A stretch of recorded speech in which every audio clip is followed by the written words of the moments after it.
The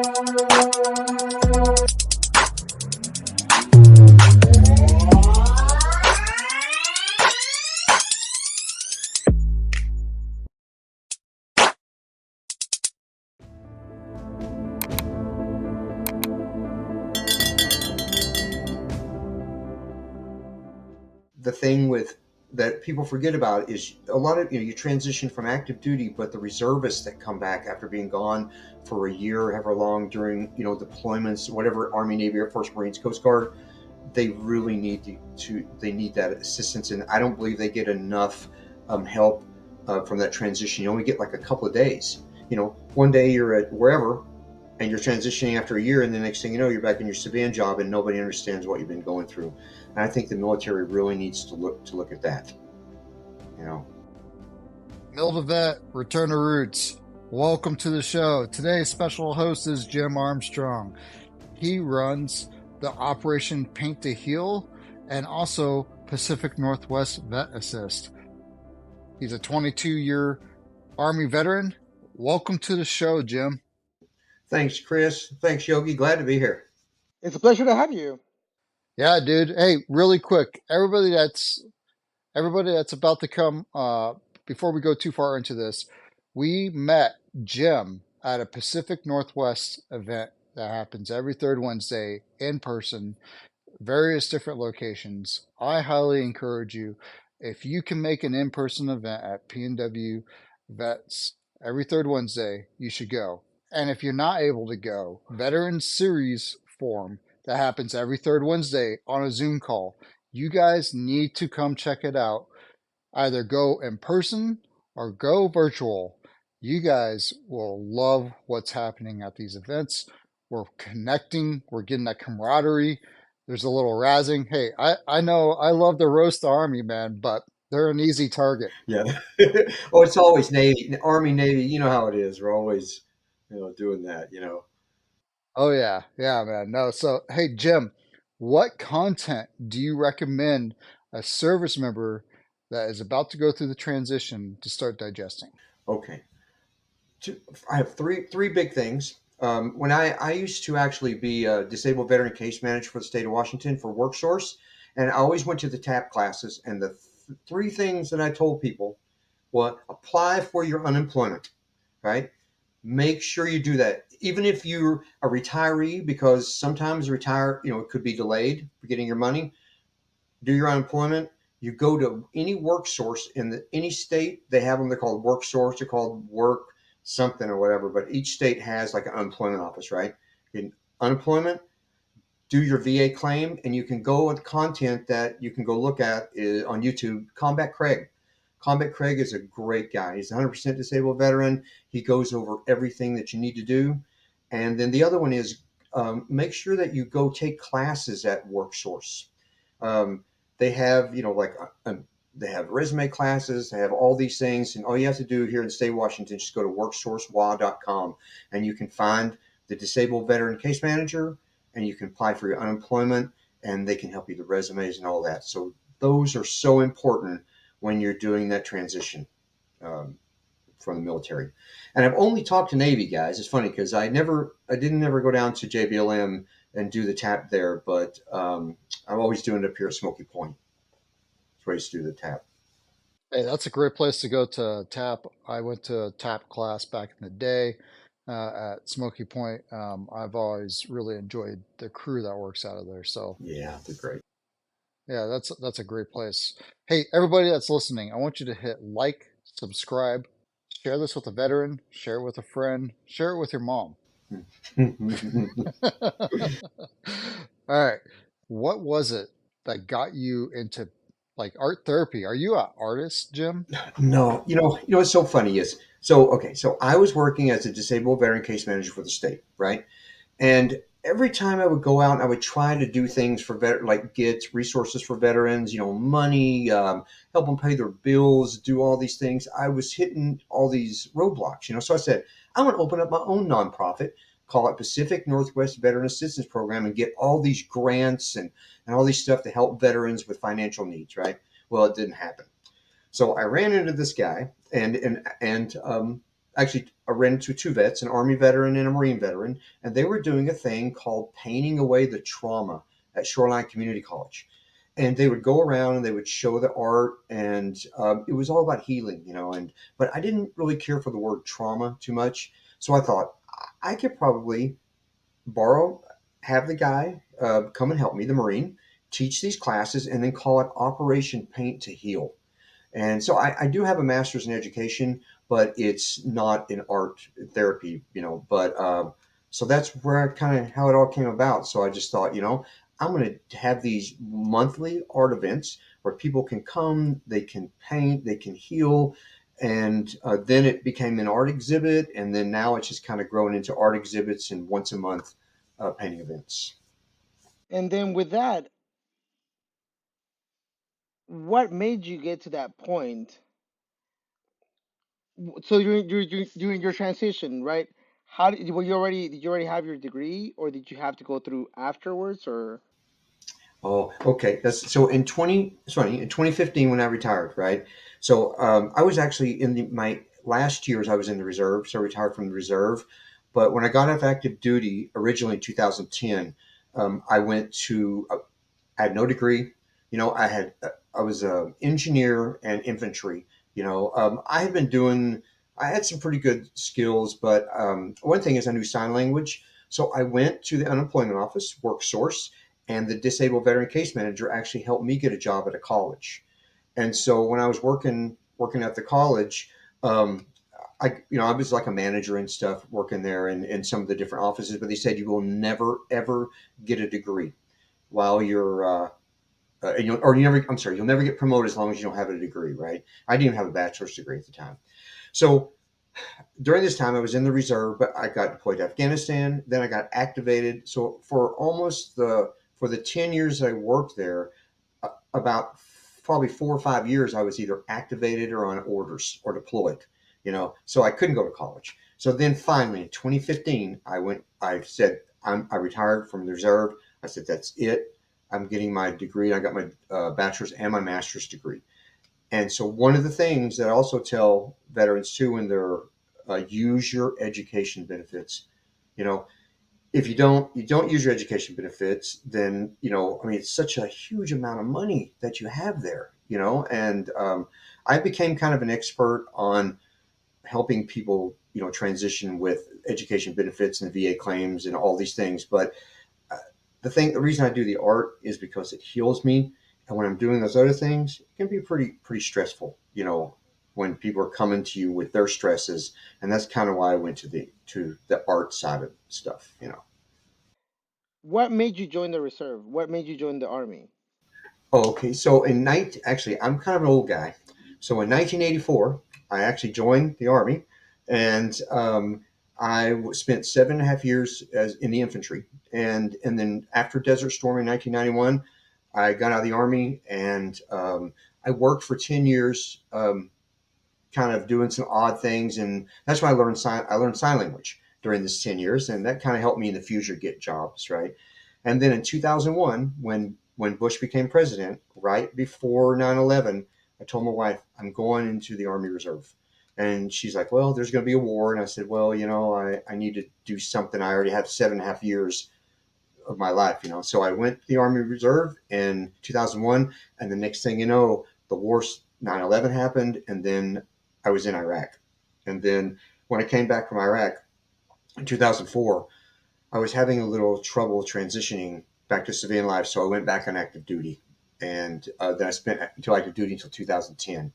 So then when I got active duty, I already had like 15 years active duty, I was an E7, and people were like, "You're crazy because you're going to go into the reserve as an E7, and now you're going to have to wait all those years until you're 59 or 60 to get your retirement."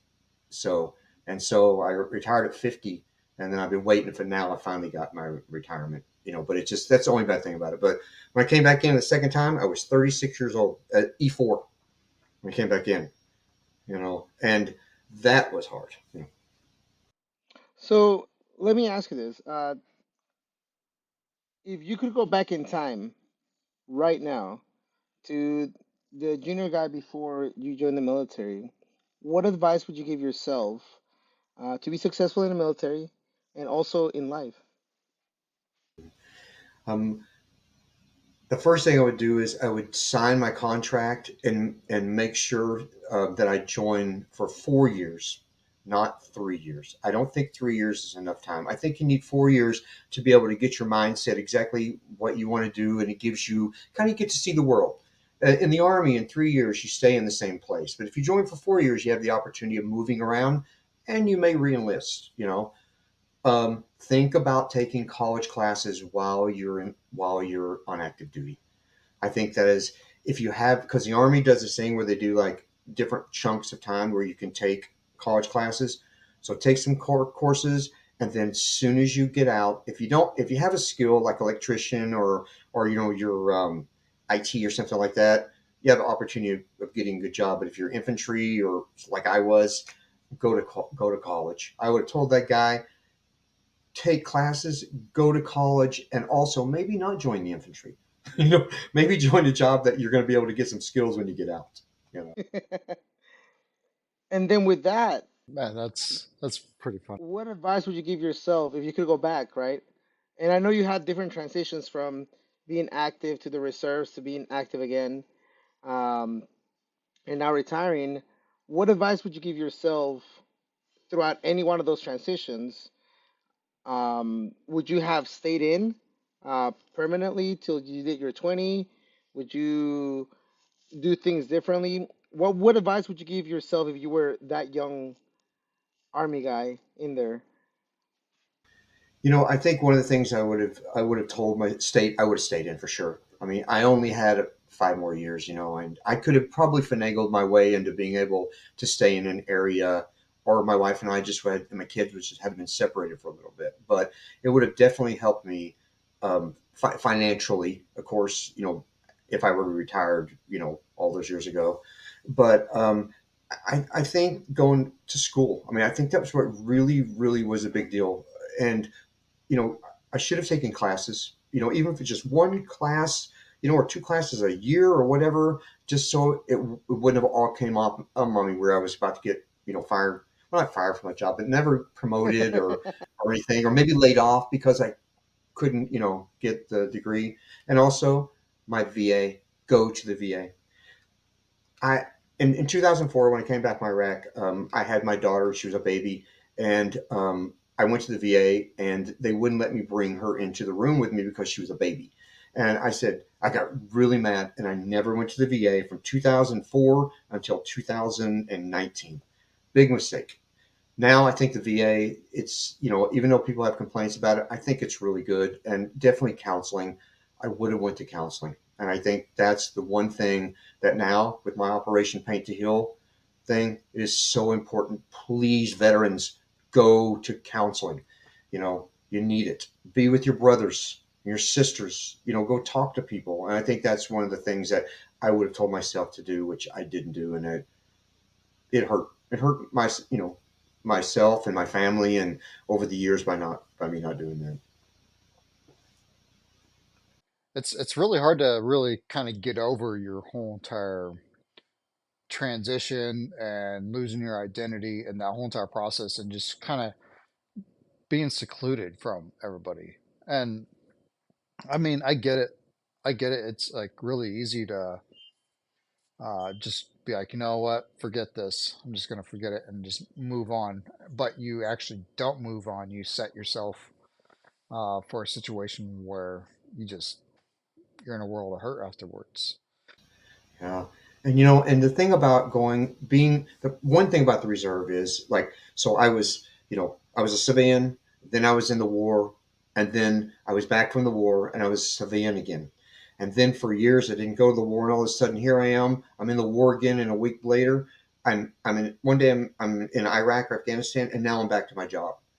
And the thing with that people forget about is a lot of you transition from active duty, but the reservists that come back after being gone for a year, however long during deployments, whatever, Army, Navy, Air Force, Marines, Coast Guard, they really need they need that assistance, and I don't believe they get enough help from that transition. You only get like a couple of days. One day you're at wherever, and you're transitioning after a year, and the next thing you know, you're back in your civilian job, and nobody understands what you've been going through. And I think the military really needs to look at that. You know, One thing that we like to talk about is, honestly, let's keep the military out of it. How about military just allow people to go to these courses when they're actually supposed to go to it, and it's not 3 months or a month before they get out. Like yeah, it should be a lot longer. Like they should be encouraging their service members.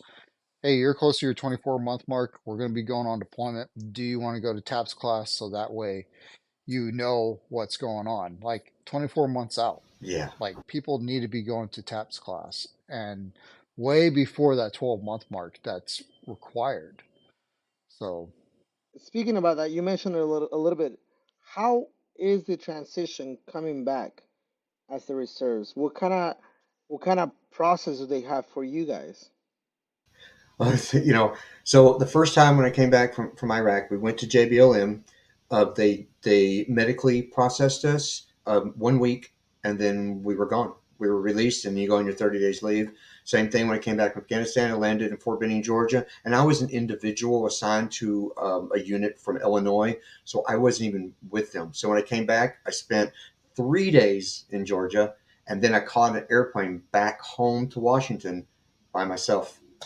And then next thing you know, I was back at my job a couple of weeks later, like nothing ever happened. People are like, hey, welcome back and good to see you, and yeah, so it's not a good transition, from the reserve back to the world, you know. What as a as it's hard for me to picture that. What would you what advice would you give someone that is in the reserves or thinking about joining the reserves and they might be activated? What advice would you give them to prepare? Make sure the chain of command their chain of command needs to be ready for the problems that happen when they come back for their because they drill, like you have monthly drills in your reserve. So someone's gone for a year and then they're deployed, and say they're not deployed with that unit, but then they come back. They need to make sure that they're seeing getting counseling, because say they're in a unit that wasn't deployed, they're the only individual that was. They're going to go through having PTSD. They're having money problems because now they don't have a job.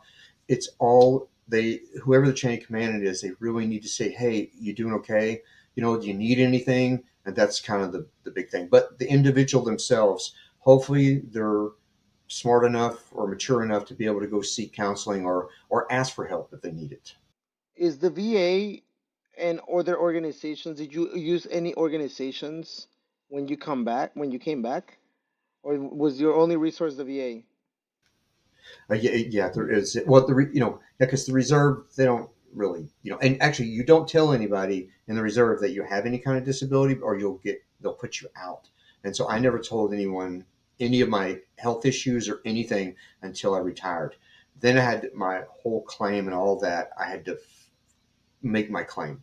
But Wow. the counseling, but if they're, of course, the VA, everyone knows that the VA is out there. And now it's pretty, and you can go to mental health counseling for free no matter who you are, or if you don't have a disability or I mean, a rated disability, anybody can go to see like Everett Vet Clinic. That's the place that I went to later in years, but I tell every veteran that I've ever talked to, especially in TAP, go to that clinic or go to the VA clinic. But yeah, that's a big one. yeah, that's like one of the biggest things. Getting that VA disability right away Yeah, is it's such a benefit for our demographic because we got health problems, I mean, I'm not gonna say everybody that gets out has health problems, but I'm gonna say that majority of yeah, everybody that gets out has health problems. Okay, there's a couple of people that probably get out, and they're like, oh, I don't know what the fuss is all about. I don't know. I don't know who they are, but I know my body hurts all the time, and definitely the rating that I got helps me um, get get through some things, and the VA. disability, it amplifies the benefits that you get on top of a monetary show. So, for example, if you got a VA home loan, right, you don't have a funding fee if you have a disability. Right. Like that's massive. That could save people um, tens of thousands of dollars. So it's more than just it's also unlocking a different way to utilize your VA loan as a wealth building tool. Um, yeah, no, that's awesome, dude. Definitely.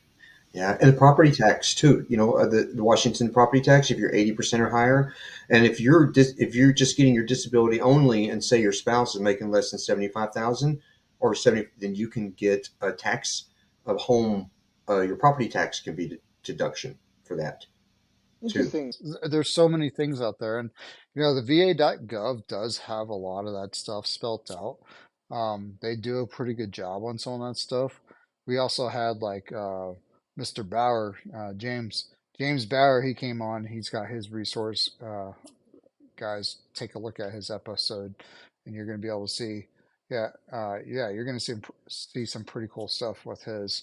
Um, hey, brother, what is it that that it took for you to be in that right mindset when you were transitioning? Wow, my well, I think as an E7, um, having my brothers and sisters that I fought with, I or was in with, that's what helped me, because in 2010 when I did get off active duty and I went back to the reserve, I was lucky enough to go back to the unit that I was in Iraq with. Those people, I was great with them, but that's what helped me, just being able to see them and talk to them, and stuff. And I recently had a reunion a couple of weeks ago, and I saw about 20 people that I was with, and a lot of them, about seven of them, were my own soldiers. And now they're all 40, 41, 42 years old now, because 2003, when we went to Iraq, they were only 19 years old, 20 years old. And it was great seeing them, but we haven't seen each other enough over the years. And I asked them, what have you been doing to keep sane? Have you been going to the VA? Are you doing your claim? And it was crazy to find out that they haven't been. And I feel like it was my fault that I wasn't watching. I didn't have my buddies back all these years. And so now I've been helping them with their claims and telling them, guiding them how to do it. And so I've helped like six people uh, recently in about last month with their claims and stuff. And so I know we talk a lot about the claims and the claim process and asking for help and then doing it. But we have some veterans that feel that they shouldn't do it because they're not hurt enough or they're not bad enough, or they feel like they're taking money away from somebody else that might need it most. What would you tell them? It's funny. I've told this as a disabled veteran case manager. Every single person in Snohomish County that got out of the military, they came to me. I talked to Chris. I think I met Chris at TAP. That's where we met, right? And what happens is you automatically apply for unemployment. You come to me, and the first thing I ask them, "Do you have your VA claim?" And they always say, "You know what? I didn't really do anything while I was in, or this or whatever." And I'm like, "No, you served your country. You did your time. File your VA claim." 1% of the population is in the military, right? So I don't think it's going to damage the government too much by us doing the VA, get a VA claim. I have so many statements for them, but they're probably going to get me in trouble. Oh, So, um, no, you're absolutely right. I do the pound of flesh thing all the time. They take the pound of flesh from you when you join, and over the years that you serve, they get their pound of flesh out of you. yeah, So you're owed the payment for the pound of flesh. It was a promise that they signed that they would take care of you. And part of that is the disability benefits that you get for putting your life on hold and using your body to keep this country great yes, and protect its interests. So you served your time. You deserve what those benefits give you. What is it that you have coming up, man? You have a big event that's happening here soon. Can you tell our listeners about it? Yeah, sure. So on Thursday, July 25th, at the Trinity Lutheran Church in Lynwood, I'm having um, an Operation Paint to Heal art exhibit. And what that means, even though it says paint in there, I'm calling all veterans to bring their art. I want ceramics, I want sculpting, I want carvings, I want drawings, I want paintings, I want macrame. I don't care. I want veterans to bring their art, and we're going to show it in this church, and it's a huge gym, So please contact me and let me know what, because I know there's a lot of artists out there, and I've been trying to find them. And I think you had mentioned that, Chris, that you know some guys that are carvers. I think it would be so great to bring the carving to the exhibit. So please contact me. Yeah, you guys heard it. If you look in the center of the screen, you're going to see Operation Paint the Hill, put on by the PNW Veteran Assist. You're going to see some information on his website, and you know they it's happening on the 25th of July from 1 to 7 p.m. Pacific Standard Time because it's in Washington State. It's going to be at the Trinity Lutheran Church in Lynnwood, Washington. And you see his email address and phone number. Look into the leak bios. You can find all this information in there as well. Yeah, Jim, that's going to be pretty awesome. Like what got you? Yeah. I got him. I got him mid-yawn. I thought I was gonna He's be able like, to sneak it in no. right beforehand. Yeah, you've had a hard day, Yeah, yo. yeah, that was I Yeah, mean, real hard, you yeah, know. Hey, yeah. so what got you into um hosting these art shows? Like, what's the coolest aspect of what you do, man? I think so. Last year, one of my board members talked to the city of Lynwood about having Painting Away the Trauma art exhibit in the city of Lynwood, in the city hall. And then, of course, we changed the name to Operation, Paint to Heal, because they didn't like the word trauma. They thought that it kind of would bother people. And so once we put the art in the city of Lynwood, it was there for 2 months, and so I got so many people that contacted me and said, "Wow, this is great." So later on in the year, we're going to be in the city of Edmonds, Lynwood again, and Mount Lake Terrace for 2 months each time later on in the year after July. And so, hopefully it just won't be paintings this time. It'll be, things like carvings and sculpting and ceramics and all sorts of stuff like that. But I think that being able to do the art exhibits is so important to let people know that what veterans do, how we get like this, what you're doing. This is art. I have all these crazy ideas in my head that I want to do art stuff, but not anything where I'm using my hand to paint or draw, but just it's all art. And I'm having fun doing this. Would you ask anyone else that is thinking about that loves art and stuff like that that is not in the same area that you are to do something similar to this? Oh, definitely. And I look online all the time trying to find different ones, or trying to find similar things like mine, and they're all over the United States. But I haven't found someone exactly like mine where they paint and then they do an art exhibit. But there is similar thing in Seattle where people, but it's not for veterans. They're inviting veterans to come, but just like artswa.gov, they do all sorts of things for veterans, like guitar lessons and art and all sorts of stuff. But not, I think, with the painting and then having art exhibits. I think that's kind of something that I'm the only one that does that in this area that I know of. But if That's I'm cool. wrong, please, yeah, I want to join them. If there's somebody out there, let me join you. You know.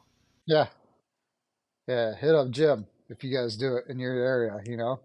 Bro, that's I mean, you join the army, then you get out, you go to school, you, you go back in. I mean, geez, you were like all over the place, man. And Well, that's now look at you. Like now you're helping out the community get through their get through the thing. I liked how you said trauma bothered somebody. I mean, Yeah, it kind of yeah, bothers yeah. I everybody, know he right? does. Yeah, it's that word, the trauma, word trauma. You know. Yeah, and but you know how we are. We we get through things together. That's how Yes, we were taught. So you're bringing us together and you're getting us through our trauma and through our tribulations. And brother, that's really amazing, man. So like, really, thank you for coming on here and hanging out with Yogi and I. thank you, Chris. But I have one person to thank for this. There are three people actually. My wife, we've been married 30 something years, 31 years, and my two kids. I have great kids. Yeah, so we married a long time, and if it wasn't for them, I don't know where I'd be. You know. It was the 30 something years, 31 years. Yeah, That's gonna get 31. you in trouble Yeah, yeah, later. it is. Yeah. Well, but Yeah, 30 years, man. That's awesome. yeah, it's a long time, you know. But thanks, brothers. Thank you so much. I mean, I really appreciate it, and hopefully we can do more stuff in the future, you know. And Absolutely. you know, and if you know any artists, you know, please let them, you know, have them contact me. You know. Hey, we could do a painting on stream, make it live while you're painting and teaching a class and stuff like that. Have it virtual to wherever anyone can join. Oh my gosh, you know, actually, I have May the 6th from 1 to 4 at the Lynwood Library. I have my new art teachers coming to teach. His name is Britt Hyatt. He's a retired Army veteran, and he's a wonderful artist. And he's gonna, you know, sit there and paint and everybody, and, you know, but not sure how many people are going to be there, though. That's the only thing. So it might only be about 5 or 6 people. Hey, 5 or 6, just keep on doing it. It's that consistency over time, brother, and it's going to turn into something great. I don't know if I'll be able to be there, but I tell you what, man, if we can be there, we will try our hardest to be there. Um, how does everybody get a hold of you? Or text you back as soon as you text me, and I'll email you back right away. Okay, so that's probably the best way to get hold of me. Number one, email to text. All right, and for the MIl2Vet tribe, we all tell you guys to get on LinkedIn and link up with Jim. Jim Armstrong stuff is going to be in the bio. I'm not going to read all those numbers, okay? That's a lot of numbers. Yeah, that's a lot. It's a lot of numbers. Make sure that you guys get on there with Jim. Hey, brother, again, thank you very much. All right, MIl2Vet tribe. I want you guys to listen to me really quick. It is your transition. It is not all rainbows and unicorns out there. So you need to get up and take charge of your transition. MIl2Vet out.